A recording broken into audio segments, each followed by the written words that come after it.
The Meditations of Marcus Aurelius, translated by George Long, Book 7. What is badness? It is that which you have often seen, and on the occasion of everything which happens, keep this in mind, that it is that which you have often seen. Everywhere, up and down, you will find the same things with which the old histories are filled, those of the Middle Ages and those of our own day, which with cities and houses are filled now. There is nothing new. All things are both familiar and short-lived. How can our principles become dead unless the impressions, thoughts, which correspond to them are extinguished? But it is in your power continuously to fan these thoughts into a flame. I can have that opinion about anything which I ought to have. If I can, why am I disturbed? The things which are external to my mind have no relation at all to my mind. Let this be the state of your affects, and you stand erect. To recover your life is in your power. Look at the things again as you did once look upon them, for this consists the recovery of your life. The business of show plays on the stage flocks of sheep, herds, exercises with spears, a bone cast to little dogs, a bit of bread into fish ponds, laborings of the ants, and burden carrying, running about of frightened little mice, puppets pulled by strings, all alike. It is your duty then, in the midst of such things, to show good humor and not a proud air, to understand, however, that every man is worth just as much as the things are worth about which he busies himself. In discourse, you must attend to what is said, and in every moment you must observe what is being done, and in the one you should see immediately to what it ends refers, but the other watch carefully what is the thing signified. Is my understanding sufficient for this or not? If it is sufficient, I use it for the work as an instrument given by the universal nature.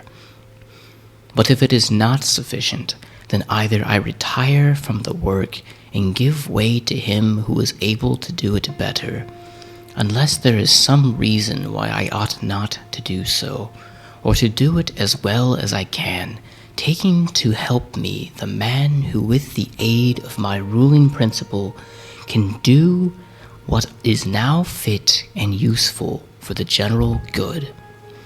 For whatsoever either by myself or with another I can do ought to be directed to this only, to that which is useful and well suited to society. How many, after being celebrated by fame, have been given up to oblivion, and how many who have been celebrated the fames of others have long been dead? Be not ashamed to be helped, for it is your business to do your duty like a soldier in the assault on a town. How then, if you, being lame, cannot mount up to the battlements alone, but with the help of another, it is possible? Let not future things disturb you, for you will come to them, if it shall be necessary, having with you the same reason which now you use for the present things. All things are implicated with one another, and the bond is holy, and there is hardly anything unconnected with any other thing. For things have been coordinated, and they combine to form the same universe, order. For there is one universe made up of all things, and one God who pervades all things, and one substance, and one law, one common reason in all intelligent animals, and one truth. If indeed there is also one perfection for all animals which are of the same stock and participate in the same reason. Everything material soon disappears into the substance of the whole, and everything formal, causal, is very soon taken back into the universal reason, and the memory of everything is very soon overwhelmed in time. To the rational animal, the act is according to nature and according to reason. Be erect or be made erect, just as with the members in those bodies which are united in one, so it is with rational beings which exist separate, for they have been constituted for one cooperation, and the perception of this will be more apparent to you if you often say to yourself that I am a member, melios, of the system of rational beings. But if, using the letter R, you say that you are but a part, meros, you do not yet love men from thy heart. Beneficence does not yet delight you for its own sake. You still do it barely as a thing of propriety, and not yet as a good thing to itself. Let there fall externally what will on the parts which can feel the effects of this fall. For those parts which have felt will complain, if they choose. But I, unless I think what has happened is an evil, am not injured, and it is in my power not to think so. Whatever anyone does or says, I must be good, just as if the gold or the emerald or the purple were always saying this. Whatever anyone does or says, I must be emerald and keep my color. The ruling faculty does not disturb itself. I mean, it does not frighten itself or cause itself pain. But if anyone else can frighten or pain it, let him do so, for the faculty itself will not by its own opinion turn itself into such ways.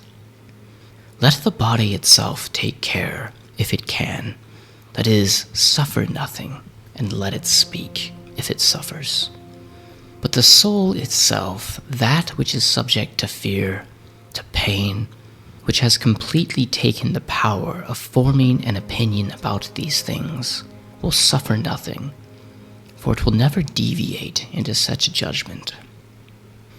The leading principle in itself wants nothing, unless it makes a want for itself, and therefore it is both free from perturbation and unimpeded if it does not disturb and impede itself. Eudaimonia, happiness, is a good daemon, or a good thing. What then are you doing here, O imagination? Go away, I entreat you, to the gods, as you did come, for I want you not. But you have come according to your old fashion. I am not angry with you, only go away. Is any man unafraid of change? What can take place without a change? What then is more pleasing or more suitable to the universal nature? Can you take a bath unless the wood undergoes a change? And can you be nourished unless the food undergoes a change? And can anything else that is useful be accomplished without a change? Do you not see then that for yourself also to change is just the same and equally necessary for the universal nature? Through the universal substance, as through a furious torrent, all bodies are carried, being by their nature united with and cooperating with the whole, as the parts of our body with one another. How many a Chrysippus, how many a Socrates, how many an Epictetus has time already swallowed up? And let the same thought occur to thee with reference to every man and thing. One thing only troubles me, lest I should do something which the constitution of man does not allow, or in the way which it does not allow, or into what it does not allow now. Near is your forgetfulness of all things, and near the forgetfulness of you by all. It is peculiar to man to love even those who do wrong. And when this happens, if when they do wrong, it occurs to you that they are kinsmen, and that they do wrong through ignorance and unintentionally, and that soon both of you will die, and above all that the wrongdoer has done you no harm, for he has not made your ruling faculty worse than it was before. The universal nature out of the universal substance, as if it were wax, now molds a horse, and when it has broken this up, it uses the material for a tree, then a man, then for something else, and each of these things subsists for a very short time. But it is no hardship for the vessel to be broken up, just as there were none in it being fastened together. A scowling look is altogether unnatural, when it is often assumed. The result of that is that all comeliness dies away, and at last is so completely extinguished that it cannot be again lighted up at all. Try to conclude this very fact that it is contrary to reason. For if even the perception of doing wrong shall depart, what reason is there for living any longer? Nature, which governs the whole, will soon change all things which you see, and out of their substance will make other things, and again other things from the substance of them, in order that the world may be ever new. When a man has done you any wrong, immediately consider with what opinion about good or evil he has done wrong. For when you have seen this, you will pity him, and will neither wonder nor be angry, for either you will think yourself the same thing to be good that he does, or another thing of the same kind. It is your duty then to pardon him. But if you do not think such things to be good or evil, you will more readily be well disposed to him who is in error.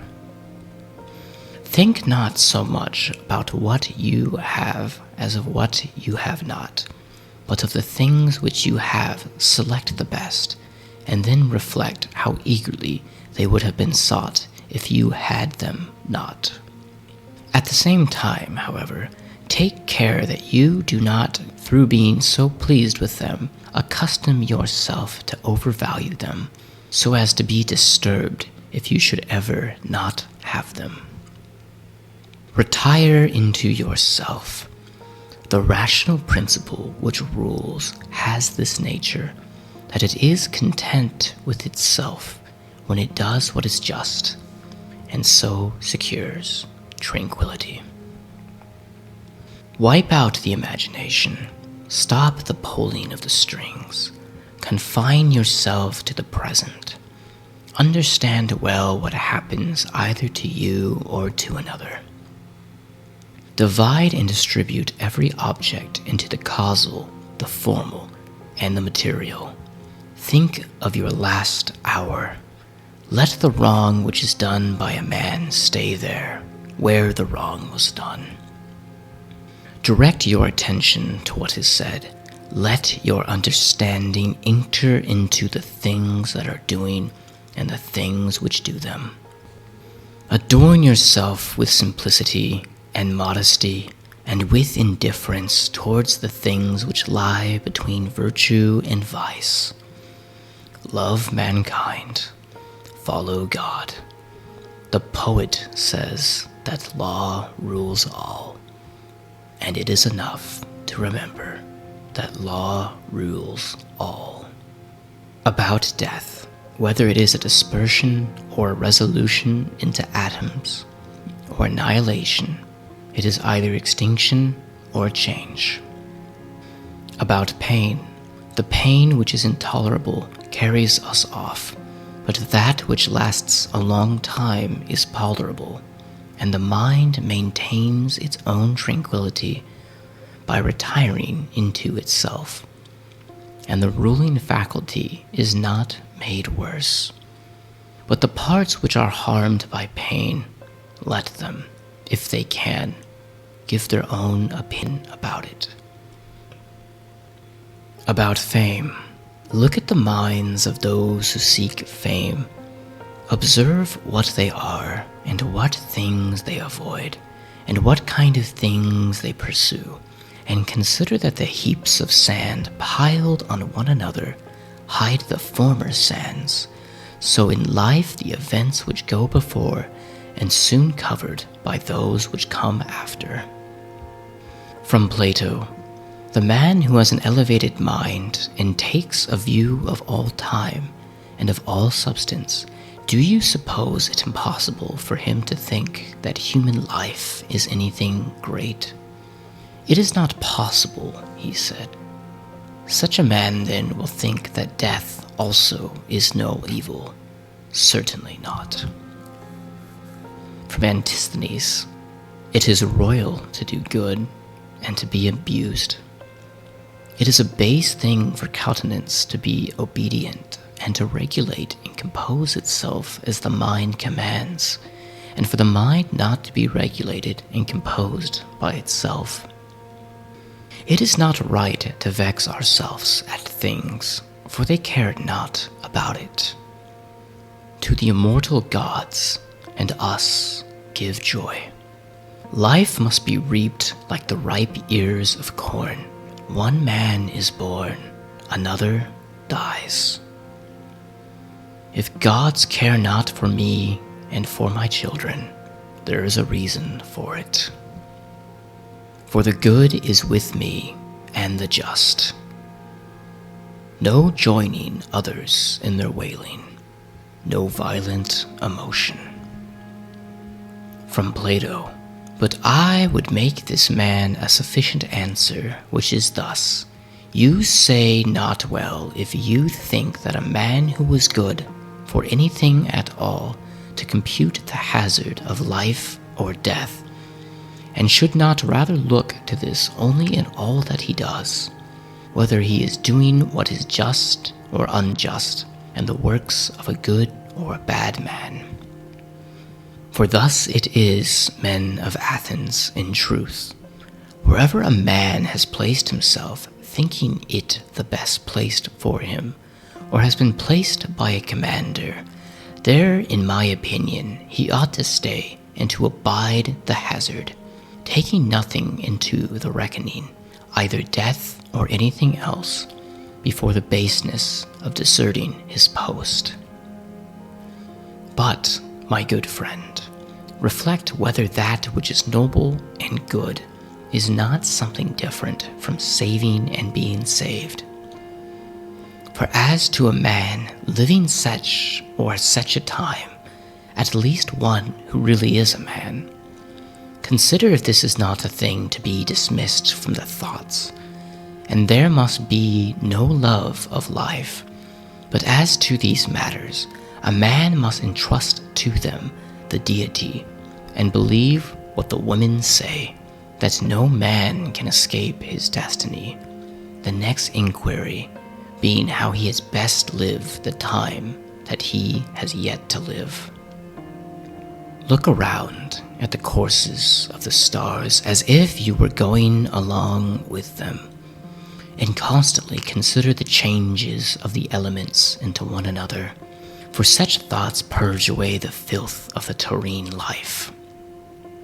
This is a fine saying of Plato, that he who is discoursing about men should also look at the earthly things as if he viewed them from some higher place, should look at them in their assemblies, armies, agricultural labors, marriages, treaties, births, deaths, noise of the courts of justice, desert places, various nations of barbarians, feasts, lamentations, mixtures, markets, and all things an orderly in combination of contraries. Consider the past, such great changes of political supremacies. You may also foresee the things which will be, for they will certainly be of like form, and it is not possible that they should deviate from the order of things which they take now. Accordingly, to have contemplated human life for 40 years is the same as to have contemplated it for 10,000 years. For what more will you see? That which has grown from the earth to the earth, but that which has sprung from the heavenly seed back to the heavenly realms returns. This is either a dissolution of the natural involution of the atoms, or a similar dispersion of the unsentient elements. With food and drinks and cunning magic arts, turning the channel's course to escape from death, the breeze which heaven has sent we must endure and toll without complaining. Another may be more expert in casting his opponent, but he is not more social, nor more modest, nor better disciplined to meet all that happens, nor more considerate with respect to the faults of his neighbors. Where any work can be done conformably to the reason which is common to gods and men, there we have nothing to fear, for where we are able to get profit by means of the activity which is successful and proceeds according to our constitution, there is no harm to be suspected.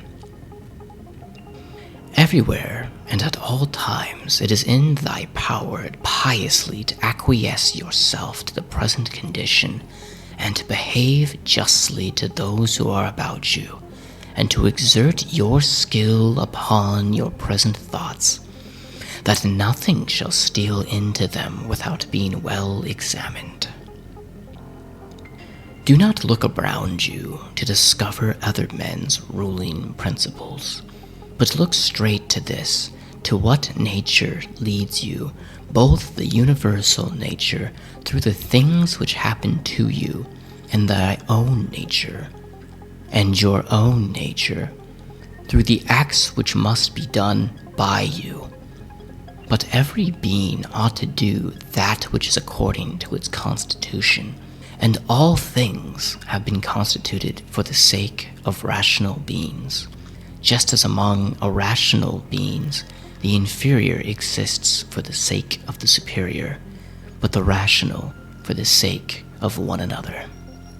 The prime principle, then, is a man's constitution, is the social, and the second is not to yield to the persuasions of the body, for it is the peculiar office of the rational and intelligent emotion to circumscribe itself, and never to be overpowered either by the motion of the senses or of the appetites, for both are animal. But the intelligent emotion claims superiority, and does not permit itself to be overpowered by others. And with good reason, for it is formed by nature to use all of them. The third thing in the rational constitution is freedom from error and from deception. Let then the ruling principle, holding fast to these things, go straight on, and it has what is its own. Consider yourself to be dead, and to have completed your life up to the present time, and live according to nature the remainder of time which is allowed to you. Love that which only happens to you and is spun with the thread of your destiny, for what is more suitable? In everything which happens, keep your eyes to those with whom the same things have happened, and how they were vexed, and treated them as strange things, and found fault with them, And now, where are they? Nowhere. Why then do you too choose to act in the same way? And why do you not leave these agitations which are foreign to nature, to those who cause them and those who are moved by them?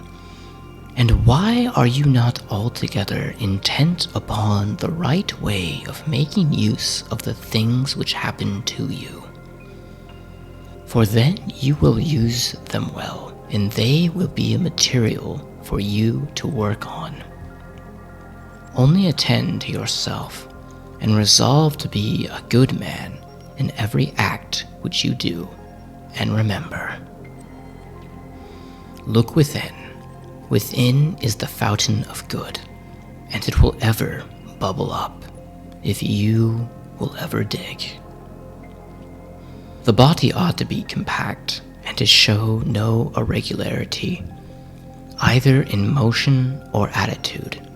For what the mind shows in the face by maintaining in it the expression of intelligence and propriety, that ought to be required also in the whole body. But all these things should be observed without affectation. The art of life is more like the wrestler's art than the dancer's, in respect to this, that it should stand ready and firm to meet onsets which are sudden and unexpected. Constantly observe who those are whose approbation you wish to have, and what ruling principles they possess.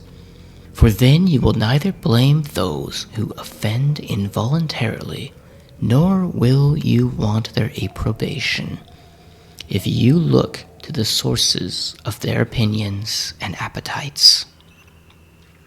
Every soul, the philosopher says, is involuntarily deprived of truth.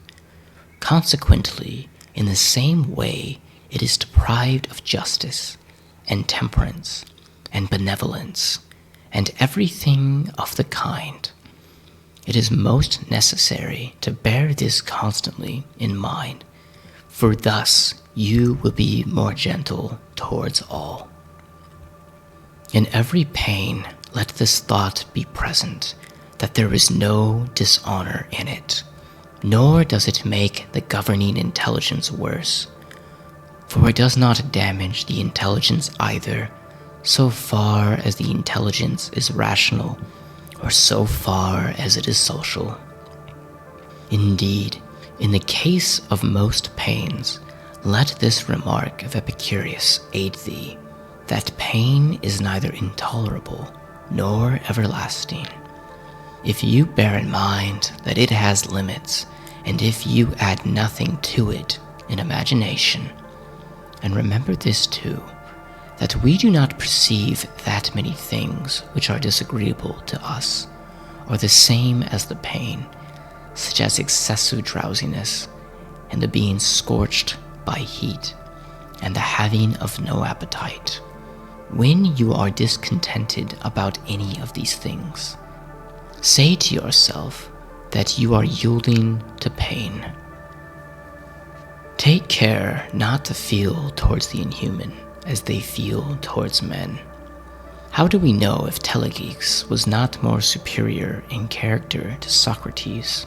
For it is not enough that Socrates died a more noble death, and disputed more skillfully with the sophists, and passed the night in the cold with more endurance, and that when he was bid to arrest Leon of Salamis, he considered it more noble to refuse, and that he walked in a swaggering way in the streets. Though as to this fact, one may have many great doubts if it is true. But we ought to inquire what kind of soul it was that Socrates possessed, and if he was able to be content with being just towards men and pious towards the gods, neither idly vexed on account of men's villainy, nor making himself a slave to any man's ignorance, nor receiving as strange anything that fell to his share out of the universal, nor enduring it as intolerable, nor allowing his understanding to sympathize with the effects of the miserable flesh. Nature has not so mingled the intelligence with the composition of the body, and not to have allowed you the power of circumscribing yourself, and of bringing one subjection to yourself, all that is your own. For it is very possible to be a divine man and to be recognized as such by no one. Always bear this in mind, and another thing too, that very little indeed is necessary for living a happy life. And because you have despaired of becoming a dialectician and skilled in the knowledge of nature, do not for this reason renounce the hope of being both free and modest and social and obedient to God. It is in your power to live free from all compulsion in the greatest tranquility of mind, even if all the world cry out against you as much as they choose, and even if wild beasts tear to pieces the members of this neated matter which has grown around you. For what hinders the mind in the midst of all this from maintaining itself in tranquility and in a just judgment for all surrounding things, and in a ready use of the objects which are presented to it, so that the judgment may say to the thing which falls under its observation, "This you are in substance, in reality, though in men's opinions you may appear to be a different kind." And the youth shall say to that which falls under the hand, "You are the thing that I was seeking, for to me that which presents itself is always a material for virtue, both rational and political, and in a word, for the exercise of art, which belongs to man or God."